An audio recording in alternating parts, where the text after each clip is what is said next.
24 तासनं उघडकीस आणलेल्या पुण्यातील जमीन गैरव्यवहाराच्या प्रकरणामध्ये दिग्विजय पाटील चौकशीसाठी हजर झाले। दिग्विजय पाटील हे पुणे पोलीस आयुक्तांच्या कार्यालयामध्ये दाखल झालेले आहेत। पुण्यातील मुंढवा इथल्या 40 हेक्टर जागेच्या गैरव्यवहारा प्रकरणामध्ये पोलीस आयुक्तालयात दिग्विजय पाटील यांचा जबाब नोंदवला जाणार आहे। आणि या संदर्भात अधिकचे अपडेट्स घेऊयात। आमचे प्रतिनिधी चंद्रकांत फुंदे सध्या आपल्या सोबत आहेत। चंद्रकांत, दिग्विजय पाटील आता चौकशीला हजर झालेले आहेत, काय अपडेट्स आहेत? होय, त्यांना डीसीपी ऑफिसच्या केबिन मध्ये आता बसून ठेवले।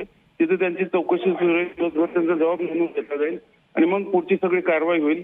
जबाब जर समाधानकारक झाला तर कदाचित पुन्हा चौकशी बोललं जाऊ शकतं की अटक होणार का, तेच आता पाहायचंय। पण अखेर गेली अनेक दिवस टाळत असलेले दिग्विजय पाटील पुणे पोलीस आयुक्तालयात गुपचूप छुप्या मार्गाने अखेर आज दाखल झालेला आहे। हे तिथे आपल्याला बघायला मिळतंय आणि सगळ्याच्यात चौकशी त्यांची सुरू आहे।